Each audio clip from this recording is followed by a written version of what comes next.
Good morning, boys and girls. I'm going to be reading to you about colonial life. I love learning about how real people used to live in the past. Um, it's always been very interesting to me to think about what my great, great, great, great, great, great grandparents, how they would have actually lived. So, this is a very interesting chapter. It's chapter 10. I want you to think about these questions before I read. It said, how did the people of the colonial era support themselves? Like, what did they manufacture or make? Where did they live? What were their houses like? How did they dress? What did they eat? What were their schools like? How else were children educated? And how did they travel or communicate with each other? Did they have cell phones? Did they have a telephone? How'd they travel? What did people do with their free time? And what was medical care like? So think about those. See if you can make a couple of predictions based on what you've heard, what you already know about colonial life, and then listen carefully to the story so that we can really figure out how your ancestors really lived. You've learned about the many reasons people from all over Europe traveled thousands of miles across the Atlantic Ocean to establish and live in the 13 colonies. Kings, trading companies, and influential Englishmen all realized that North America had enormous potential. In other words, they all thought they could get rich there. Others wanted to start a new life, free of religious intolerance and persecution. People from England and other parts of Europe traveled to different regions for different reasons. Slowly, these regions and the colonies within them began to take shape. The southern colonies had warm weather and adequate rainfall. Small farms and large plantations began to dot the landscape. The large plantations had many enslaved Africans working on them. The economy in the South was based on farming cash crops like tobacco, rice, and indigo. Tobacco, rice, and indigo were exported to England and to the West Indies and sold by merchants there. Trade among the 13 colonies was also beginning to grow. The soil in the New England colonies was not as suitable for farming. There were some small farms, but due to the abundance of forests, timber became an important trade good. Over in England, many of the forests had been cut down by the time the colonies were established, so timber to make ships and homes was exported back to England. Other colonies also needed timber to build fishing and trading ships, homes, and barrels. Farming was a main source of income for the middle colonies. Wheat was grown so abundantly that this region had a special name. Mills were built, and the wheat produced was ground into flour and sold to other colonies. Large amounts of flour were also sold to England and the colonies in the West Indies. Settlers from around the world came to this region, resulting in a wide variety of cultures within the middle colonies. There was so much wheat that was grown there that the middle colonies became known as the breadbasket.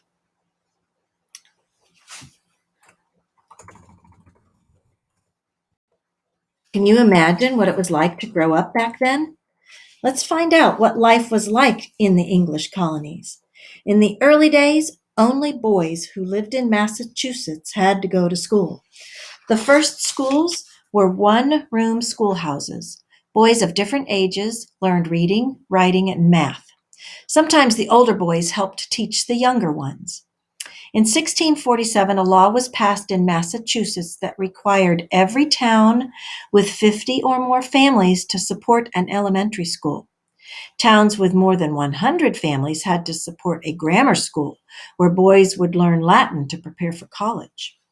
This was the beginning of public education in America.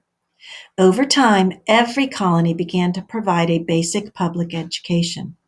The very first college, Harvard, was founded in New England in 1636. In 1693, the College of William and Mary was founded in Virginia. The second college created, William and Mary, was named after King William III and Queen Mary II of England.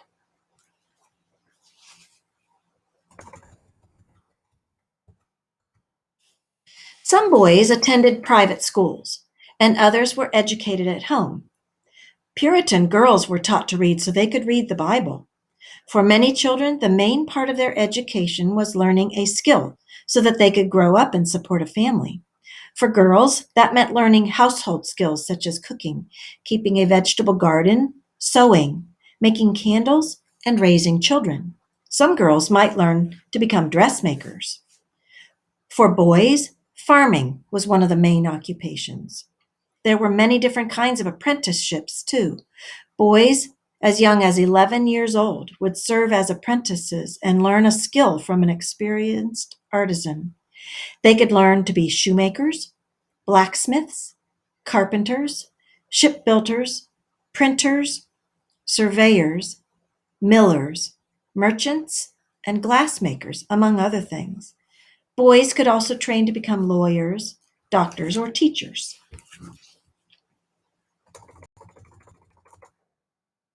Boys would often leave home at the age of 11 and go to live as an apprentice with the skilled artisan who was training them. Their workday was usually very long, 12 hours. Apprentices were provided with food and a place to live, but they were not paid. Apprenticeships usually lasted for several years, and at the end of their apprenticeship, they would join an existing business or start their own.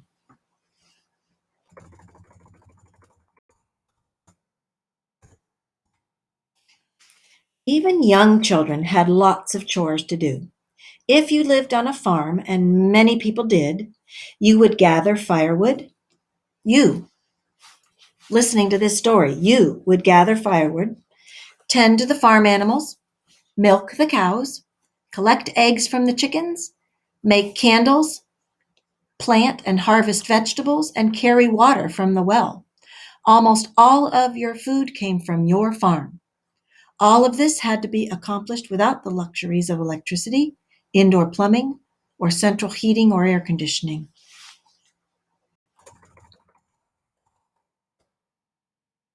Life in the colonies was not all hard work and no play. Because children spent a large part of their day doing chores, they often found ways to make a game out of their work. For instance, if they were gardening, they might have a game of hide and seek after they finished weeding the garden or picking the vegetables. If they were carding wool, which was separating wool fibers and preparing it for the spinning wheel, if they were carrying firework wood or churning butter, siblings might race one another to see who would finish first. Children might also sing songs or exchange stories and riddles as they worked. When their chores were finished, they played games like blind man's bluff, hopscotch, tag, and a form of jacks using rocks. Have you ever played any of those games? There were no toy stores, so colonists made toys from things they had in their homes or farms, such as dolls from corn husks or rags.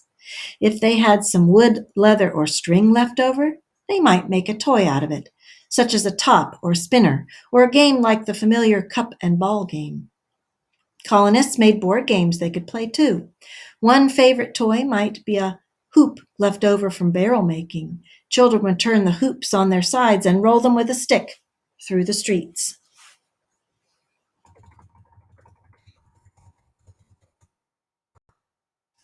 Religion played a key role in the development of many of the colonies. Christians often read the Bible to their children, and children were required to memorize Bible passages. For Christians in New England, attending church was the most important thing they did. In fact, if you were a Puritan, it was compulsory or required. Puritans worshiped in a meeting house. Sermons could last for several hours, and if you fell asleep during the service, there was sometimes someone assigned to wake you up. That person had a long pole with feathers on one end, and if someone fell asleep, he tickled their chin with feathers. As you learned in the early days of the colonies, most people produced the food they ate. Corn was a very important crop to the colonists, as it was to many Native Americans. Colonists used corn in a variety of ways. There was corn bread, corn cake, boiled and fried corn soup, and corn on the cob. Besides farming, some colonists also hunted and fished. The colonists learned to harvest regional fruits and berries, and they used them in their cooking for seasoning and pies. Apparently, colonists had a very sweet tooth. Historians have recorded stories of how colonists loved hard candies, pies, and puddings.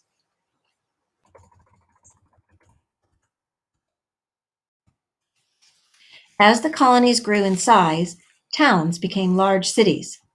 Boston, New York, Philadelphia, and Charleston became the largest. The architectural type of each region often imitated or copied the European countries where many of the colonists originated.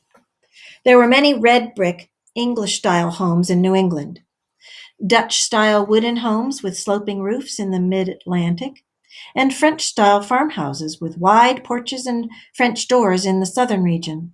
In addition, Charleston architecture had a Caribbean influence because many of the settlers arrived there from the English islands of Barbados in the Caribbean Sea. The streets of these towns and cities became busy with horses, wagons, and people. Not everyone worked as a farmer, artisan, or apprentice. There were many wealthy people who lived in very fine houses in these large cities. Their homes contained only the best furniture, silver, china, and fabrics shipped from England. In the early days of the colonies, people relied heavily on imported goods from England. But as the years went by, the colonists began to manufacture or produce some of these things themselves. However, the English Parliament still controlled how much manufacturing the colonists were allowed to do. The English did not want to lose the money they made by selling their goods to the colonists.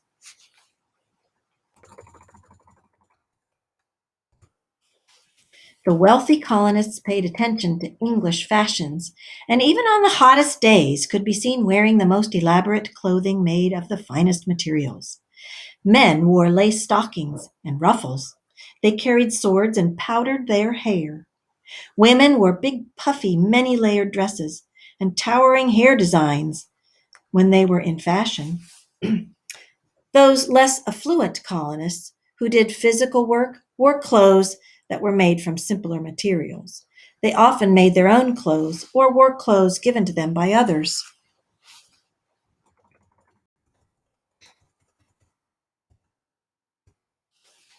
Communication between the colonies was difficult. Most roads were nothing more than wagon trails, although in the larger cities there were a few established highways. Ships traveled up and down the rivers and along the coasts to bring goods and news from far away. Written communication was one of the only ways of sending and receiving messages, but letters could take weeks, if not months, to arrive. Frequently, letters would go missing. Medicine was basic, and people died of diseases that are quite curable today. Women gave birth at home with the help of midwives. Because they did not have the medical care we do today, sometimes women died in childbirth, and many babies died before they reached their first birthday. However, life away from the crowded European towns and cities was somewhat healthier.